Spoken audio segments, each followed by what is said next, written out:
Senator Kennedy, the floor is yours. Thank you, Mr. Chairman, and congratulations to each of you. Ms. Hodge, I'll start on the end. I believe you have written, and I want to quote, "The root cause of the killing of black people in America is systemic racism." Did you say that?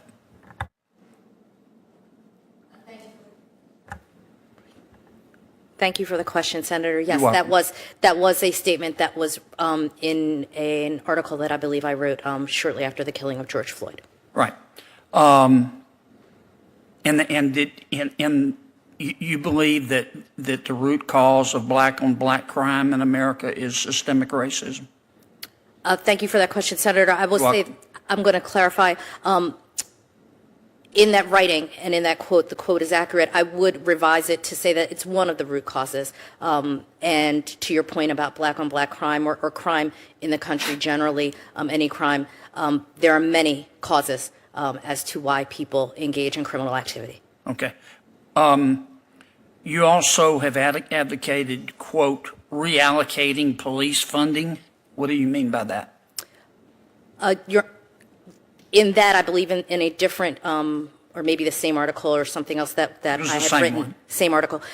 I believe I listed a number of things that have been proposed and I believe were being considered by Congress in following George Floyd. Right. What do you think? How do you think we should reallocate police funding? Well, I will clarify that I wasn't advocating for the reallocation. That was one of the things that was listed, but I believe that... I think you were, actually.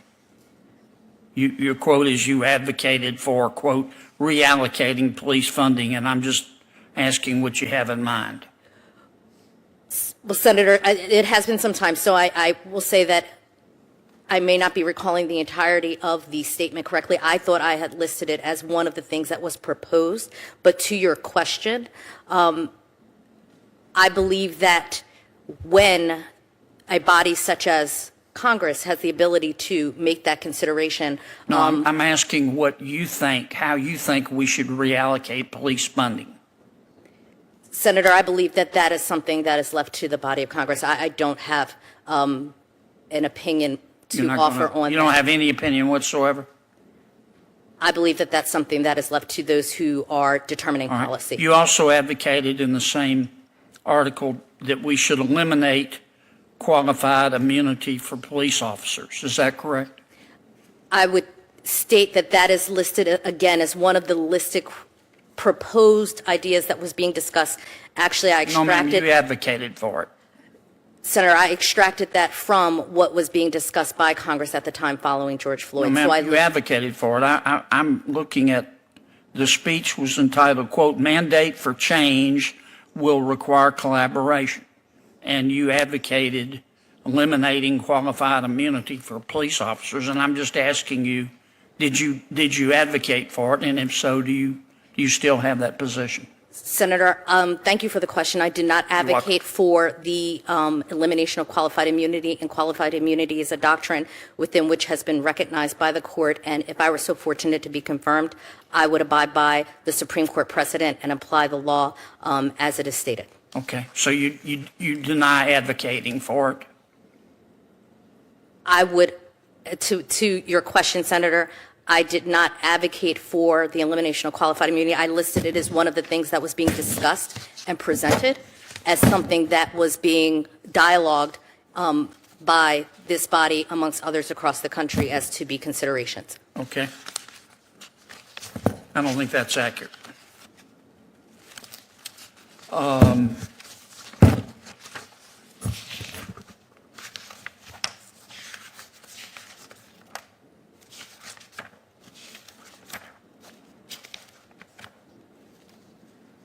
Judge Perez, I believe you have said that, quote, the drug war is a joke.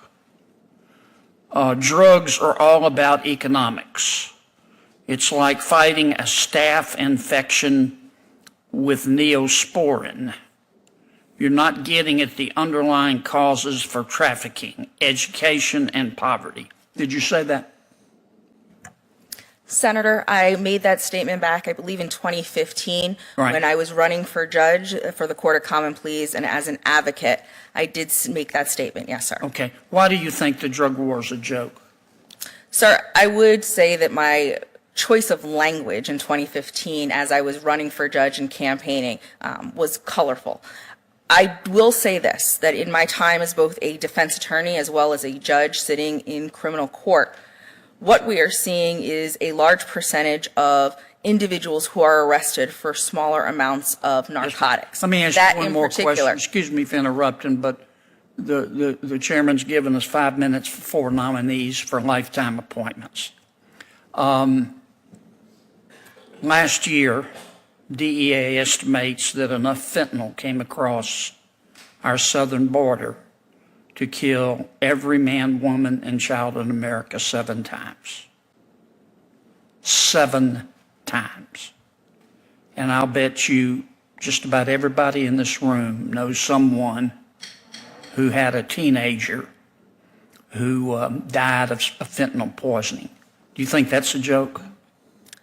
Sir, it's not that it is a joke. It is the full context was with regards to whether or not it is an effective measure for stemming the tide of narcotics use in our communities. Thank you, Mr. Chairman.